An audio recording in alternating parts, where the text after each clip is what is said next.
काँग्रेसचे नेते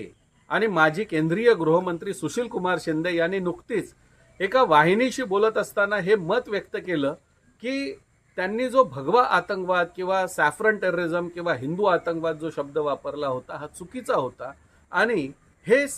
करायला त्यांना काँग्रेस पार्टीकडून सांगितलं गेलं होतं। हे बोलत असताना त्यांनी फार मोठा प्रश्न निर्माण केलेला आहे की जर त्यांना काँग्रेस पार्टीने सांगितलं होतं तर गृहमंत्र्याला सांगतं कोण ह्या गोष्टी, कारण हीच गोष्ट चिदंबरम यांनी ह्या काळात सांगितली होती। म्हणजे ह्या गोष्टी काँग्रेसमधून राहुल गांधींनी सांगितलं, सोनिया गांधींनी सांगितलं की पंतप्रधान असलेल्या मनमोहन सिंग यांनी सांगितलं। याचा खुलासा हा सुशील कुमार शिंदे यांनी करणं अपेक्षित आहे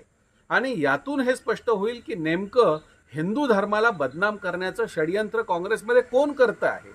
हा एवढाच भाग नाही तर याबाबत जर त्यांनी चूक केलेली आहे तर त्याची माफी मागायला पाहिजे, त्यांनी त्याचं प्रायश्चित्त त्यांनी करायला हवं आणि केवळ त्यांनी हिंदू आतंकवाद इथेच म्हटलं असं नाही, राहुल गांधींनी तर विदेशातल्या काही नेत्यांबरोबर बोलताना ह्याची चर्चा केलेली आणि म्हणून काँग्रेस पक्षाचा हिंदू धर्माचा द्वेष यातून स्पष्टपणे स्पष्ट दिसतो आहे आपल्याला। आणि हे इतकंच नव्हे तर काँग्रेस पक्षाने हे वक्तव्य करून आज या संदर्भात कोणीही त्याच्याविषयी खुलासा करत नाहीये। दुसरी यातली महत्त्वाची गोष्ट